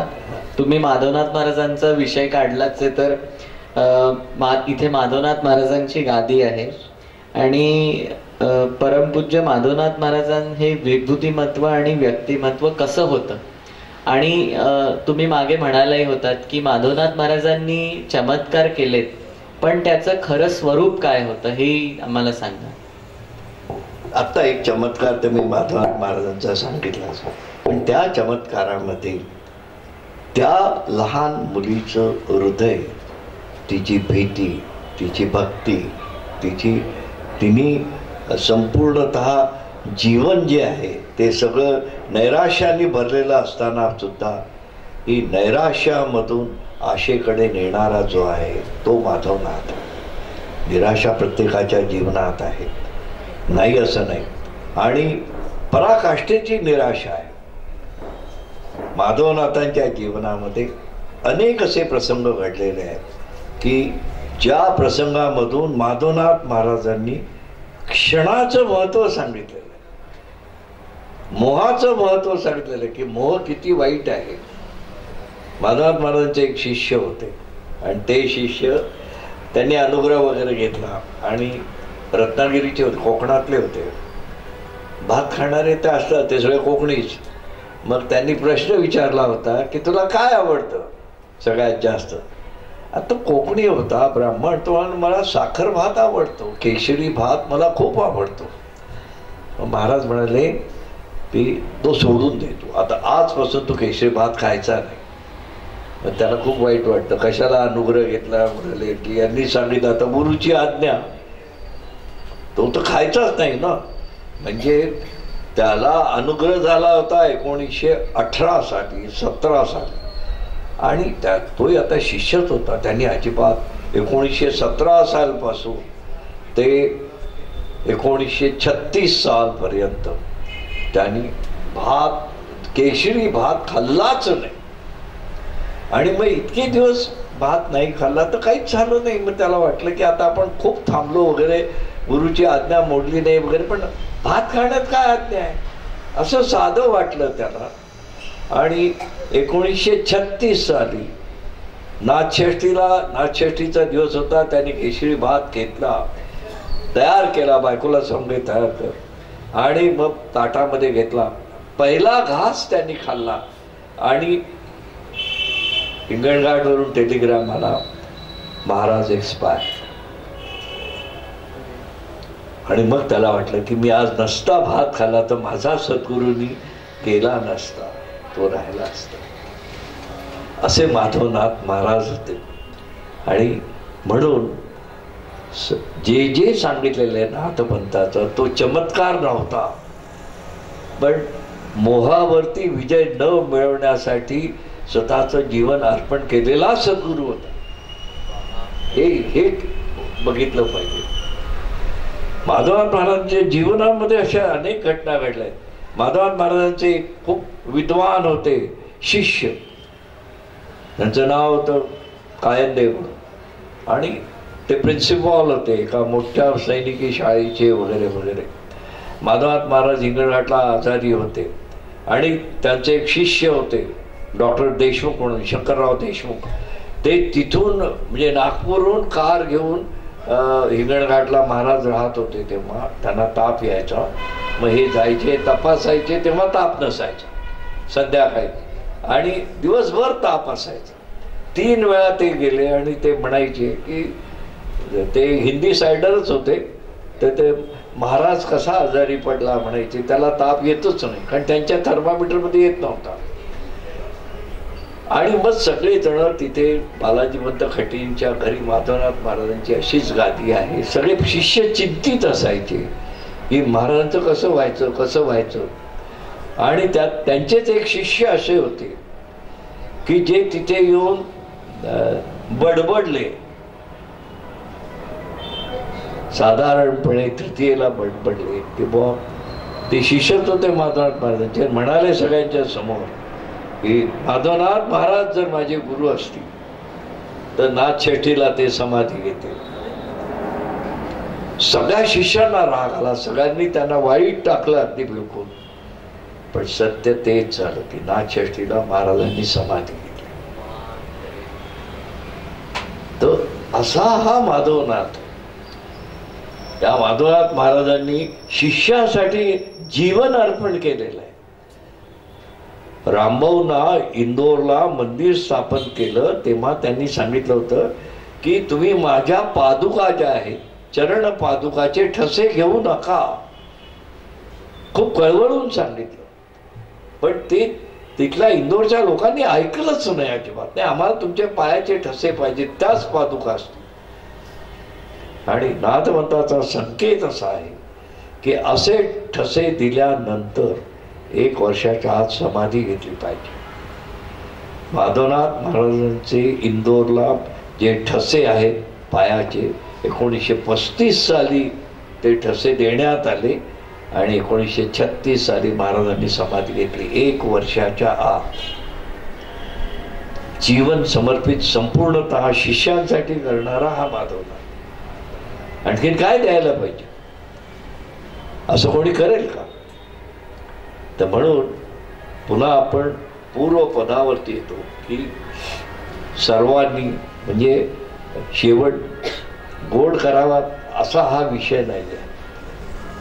तर सर्व संतांच्या पेक्षाही तुम्ही सगळी मंडळी खूप श्रेष्ठ आहात.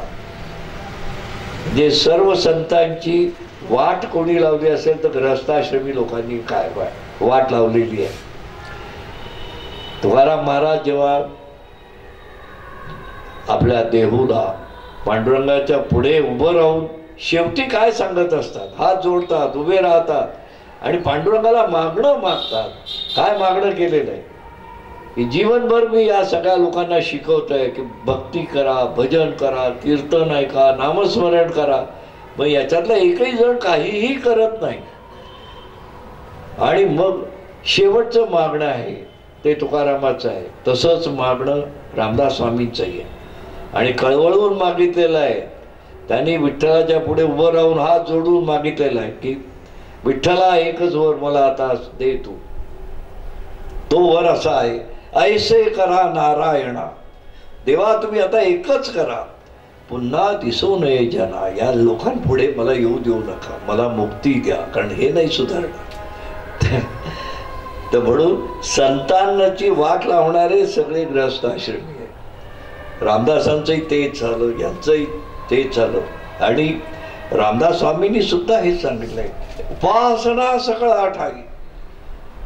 त्यांनी सांगितलंय. तर रामदास स्वामींचा आजचा विषय म्हणून ते म्हणतात की उपासना सगळे करतात, देवपूजा करतात, उदबत्ती लावतात, सगळं करतात. आत्माराम कोठे नाही. आत्मारामाचं पूजन कोणीच करत नाही. आणि मग काय तर या कारणे ठाई ठाई काय वाटतंय त्यांना क्षणाक्षणाला रामदास स्वामींना असं वाटतंय या कारणे ठाई ठाई रामे आटोपली. रामालाच वाटतं आपण संपून जावं. पण ग्रहस्थाश्रमी लोक रामाला सुद्धा संपवायला निघाले तर बाकीच्यांचं काय. तर असा हा संप्रदाय एवढा पॉवरफुल जरी असला तरी शिष्य त्यापेक्षाही पॉवरफुल आहे. त्यांनी सद्गुरूही संपवलाय आणि देवही संपवलेला आहे. तर असं म्हणायची पाळी कोणावरही येऊ नये, आधुनिक संतांवरही येऊ नये. आणि रामाचं तुम्ही नामस्मरण करा, श्रीकृष्णाचा जप करा, विष्णूचं अधिष्ठान ठेवा आणि मच्छिंद्रराजाच्या चरणी समर्पित व्हा. श्रीनाथ जय नाथ जय.